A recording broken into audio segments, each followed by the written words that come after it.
आठ राखीन या मालिकेच्या पुढील काही येणाऱ्या भागांचे अपडेट जाणून घेऊया आपल्या आजच्या या व्हिडिओमध्ये. चला तर मग प्रेक्षकांनो सुरुवात करूया आपल्या आजच्या व्हिडिओला. तर इथे आपण आता पाहणार आहोत की आता कशा पद्धतीने सुलक्षणा ही आता प्राजक्ताच्या मजबुरीचा गैरफायदा घेणार आणि प्राजक्ताला आता ती शब्दात बांधून घेणार. आता नेमकं कसं आणि काय घडतं हे सगळं काही आपल्या व्हिडिओमध्ये पाहूया. तर मित्रांनो, आता आपण पाहिलं आहे की सगुना जी आहे तिने आता सुलक्षणाला फोन करून इथली सगळी परिस्थिती तर सांगितलेली आहे. त्यानंतर मग आता सगुना विचार करते की हीच ती वेळ आहे, याच वेळी मी प्राजक्ताला कन्व्हिन्स करू शकते. मग आता सगुना ही प्राजक्ताकडे येते आणि आता ती प्राजक्ताला म्हणत असते, प्राजक्ता हे बघ, मला माहिती आहे सध्या तुझ्या घरात जे काही सुरू आहे ते सगळं खरोखर खूप भीषण सुरू आहे. तर प्राजक्ता ही तिला म्हणत असते की तुम्हाला कसं माहिती आणि काय माहिती माझ्या घरातल्या गोष्टींबद्दल. त्याबद्दल मग आता लगेचच इकडे तिला तिची बहीण म्हणजेच भाग्या विचारायला लागते की कोण आहे ही. त्यावेळी प्राजक्ता तिला सांगत असते, मी ज्या सुलक्षणा मॅडमच्या घरी कामाला आहे ना, म्हणजे त्यांच्या ज्या मी नातवंडांना शिकवायला जाते, ही त्यांच्या घरी कामाला आहे. सगुना म्हणून आहे हिचं नाव. त्यावेळी मग ती म्हणते अच्छा. तर सगुना म्हणते मला फक्त प्राजक्ताशी एकटीशीच बोलायचं आहे. त्यानंतर ती प्राजक्ताला म्हणते, प्राजक्ता तुला ह्या अडचणीतून फक्त सुलक्षणा मॅडमच बाहेर काढू शकतील, तू चल त्यांच्याकडे परत. तर आता इकडे प्राजक्ता मात्र विचार करू लागते की हे कसं शक्य आहे. म्हणजे आता मी त्या घरातनं निघून आलेली आहे, मी पुन्हा या घरात पाऊल ठेवणार नाही, या घराकडे पाहणार नाही वगैरे मी म्हटलेलं आहे आणि आत्ता पुन्हा आम्ही त्यांच्याकडेच मदत मागायला तरी कशी जाऊ. ती म्हणते नाही नको मला मदत तुमची, मी माझं काय करायचं ते बघून घेईन. त्यावर सगुना म्हणत असते, प्राजक्ता अगं असा अडियळपणा नको करू, हा स्वभाव अडग्यासारखा झाला. हे बघ प्राजक्ता, आधीच तुझ्यासमोर खूप अडचणी आहेत, त्यात जर तू अशी वागलीस ना तर मग सगळं संपलं असं समजून जा. हे बघ आता पहिली गोष्ट म्हणजे तुझ्या भावाला अटक झालेली आहे. अगं त्यात तुझ्या मामाला हार्ट अटॅकसुद्धा आलेला आहे. आता जर तुझ्या भावाला 10 वर्ष जेलमध्ये राहावं लागणार असं तुझ्या मामांना कळलं तर त्यांना आणखीन जास्त काहीतरी त्रास नाही का होणार. आणि मला तर वाटत नाही की तुमच्याकडे त्यांच्या ट्रीटमेंटसाठी पुरेसा पैसा असेल. म्हणून मी म्हणते सुलक्षणा मॅडमकडे एकदा परत चल. एकदा का तू तिथे आलीस ना की त्या स्वतःहून तुझी सगळी मदत करतील, तुझ्या सगळ्या अडचणी दूर होतील प्राजक्ता. त्यावेळी प्राजक्ता आता विचारात पडते की आता मी काय करू. खरंच माझे हात तर दगडाखाली आहेत. म्हणजे मला खरं तर मामालासुद्धा मदत करायची आहे, त्याचा जीवसुद्धा वाचवायचा आहे आणि दादालासुद्धा सोडवायचं आहे. खरोखर सगुना जे बोलते ते बरोबर आहे का. प्राजक्ता तुला काय करायला हवं.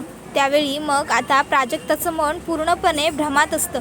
तिला कळतच नसतं की काय करावं आणि काय नाही. ती विचारात पडलेली असते, मी काय करू. खरंच सगुना सांगते तसं जाऊ का सुलक्षणा मॅडमकडे मदत मागायला.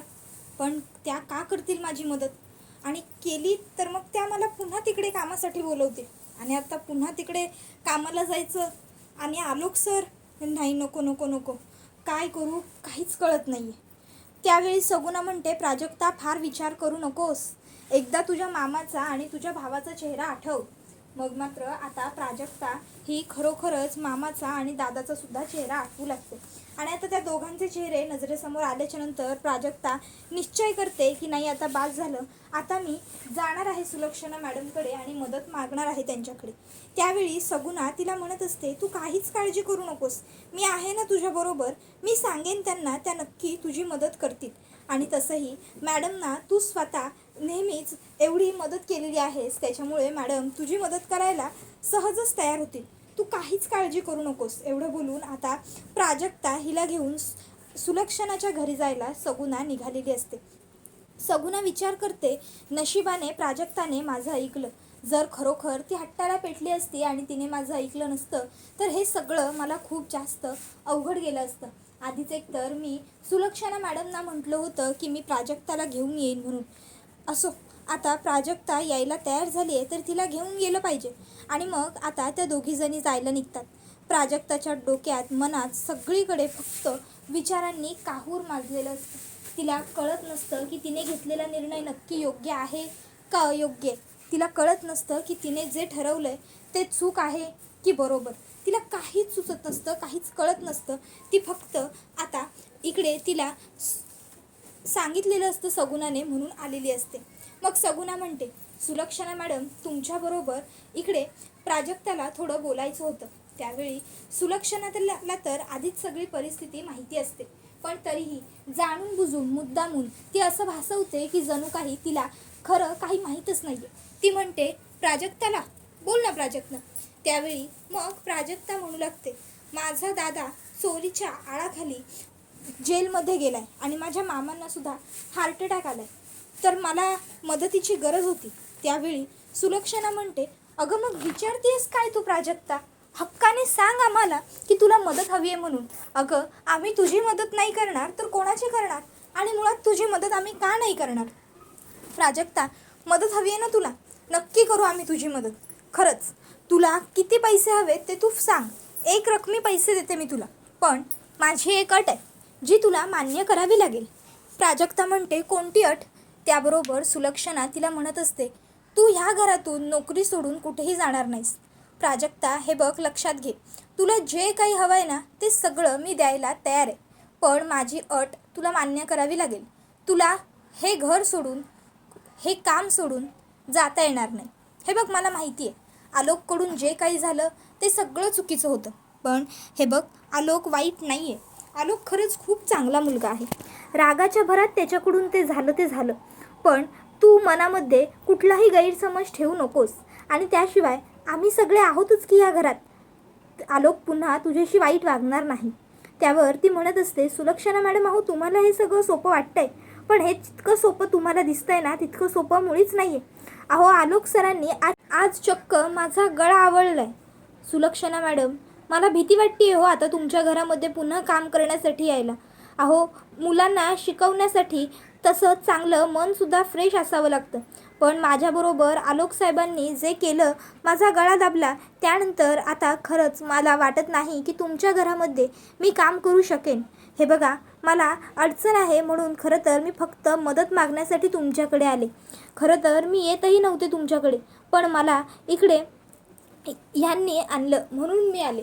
त्याबरोबर मग सगुणा म्हणते, मॅडम त्याबरोबर मग आता तिला लगेचच इकडे म्हणू लागते जी सुलक्षणा असते ती, की हे बघ तू थांब जरा, आम्हाला दोघींना बोलू देत.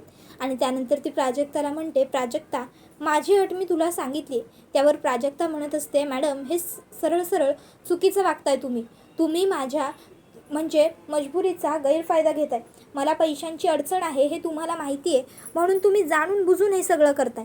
त्यावर ती म्हणते, मी काहीही जाणून बुजून करत नाही आहे, मी फक्त माझी अट सांगते. त्यावर प्राजक्ता म्हणत असते, पण तुम्ही अशी काहीतरी विचित्र अट माझ्यासमोर घातली आहेत की ज्यामुळे मला तुमच्याकडून मदतही घेणं नकोसं वाटेल.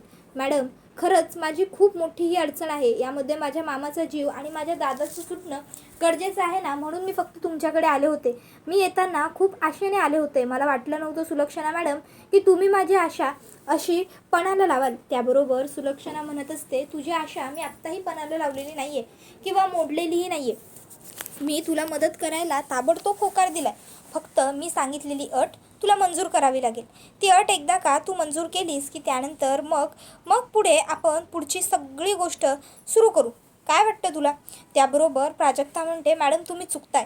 त्यावर सुलक्षणा म्हणत असते, सुलक्षणा आहे मी, कधीच चुकत नाही. आणि राहिला प्रश्न मी तुला मदत का करते ह्याचा, तर पहिली गोष्ट, मी तुला कुठलीही मदत फुकट सहज करत नाही आहे. हे बघ तू इथे कामाला राहणार आहेस, जर तू इथे नोकरी केलीस तर हळूहळू रोज थोडे थोडे तुझ्या पगारातले मी पैसे कट करू शकते आणि मी माझे पैसे पूर्ण पेड करून घेऊ शकते. आता तसंही तारण ठेवायला तर तुझ्याकडे काही नाही आहे, मग जर तू इथे काम केलंस तर फक्त त्या विश्वासावरती मी तुला पैसे देऊ शकते ना. म्हणून म्हणते, बघ अजूनही तुझ्या हातात संधी आहे, विचार कर, माझ्याकडे काम करायला तयार हो प्राजक्ता. हे बघ प्राजक्ता, मी हे जे काही करते ते फक्त फायद्याचंच बघून करते, तुझ्यासुद्धा आणि माझ्यासुद्धा. तू माझ्याकडे काम केलंस तर तुला पैसे मिळतील, हा तुझा फायदा. तू माझ्याकडे काम केलंस तर माझ्या नातवंडांना उत्तम ट्युशन मिळेल, हा माझा फायदा. त्याबरोबर प्राजक्ता म्हणत असते, मॅडम तुम्ही माझा फायदा घेताय, तुम्ही चुकीचं करताय मॅडम. माझ्या मजबुरीचा तुम्ही गलत फायदा उचलताय, तुम्ही जाणून बुजून मला अडवून धरताय. मॅडम आज मला वाचवायला अंबिका मॅडम आल्या म्हणून मी वाचले, आरव साहेब घरात होते म्हणून आरव साहेबांनी आलोक सरांना कसंबसं पकडलं, सांभाळलं, सावरलं. पण जर आरव साहेब घरात नसते तर तुमच्या घरातल्या नोकर माणसांना सुद्धा आलोक साहेब ऐकत नाहीत. आणि आलोक साहेबांनी एक आवाज केला की माझ्यापासून दूर व्हा, की सगळी नोकर माणसं घाबरून मागे जाऊन उभी राहतात. मग त्यावेळी मी काय करायचं होतं सांगा ना.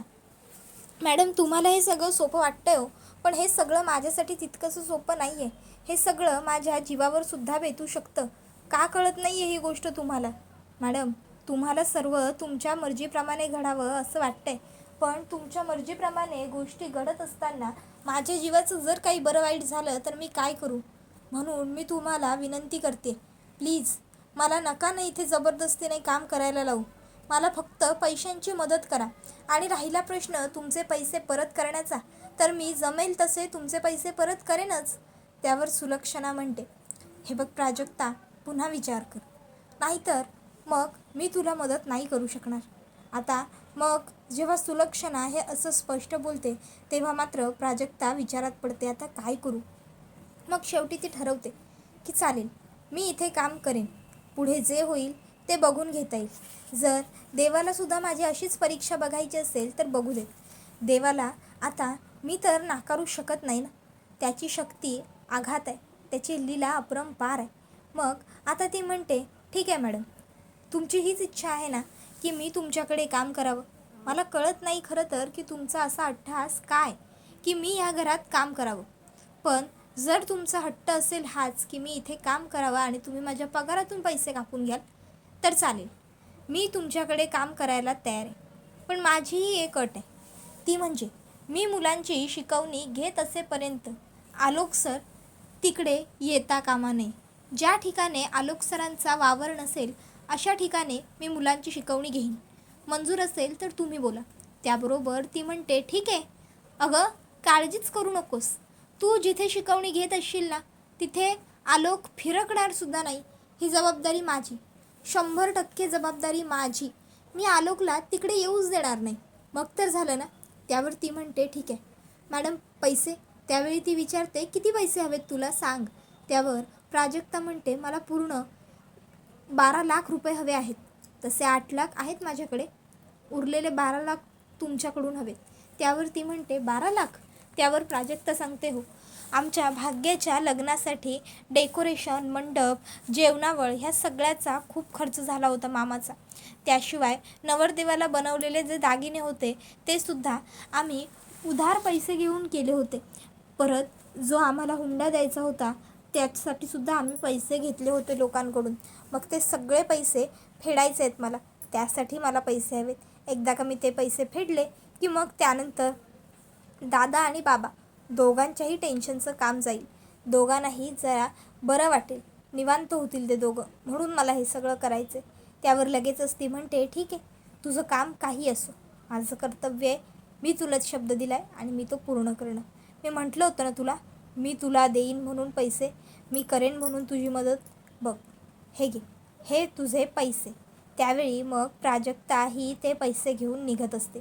त्यावेळी पुन्हा एकदा तिला सुलक्षणा हाक मारते आणि आठवण करते, लक्षात आहे ना उद्यापासून कामाचं? त्यावर ती म्हणते, हो आहे, अगदी व्यवस्थित लक्षात आहे. त्याबरोबर आता इकडे जी प्राजक्ता असते ती त्या ठिकाणी येते आणि तिकडे येऊन आता ती सगळ्यांचे जे पैसे द्यायचे असतात ते देऊन टाकते.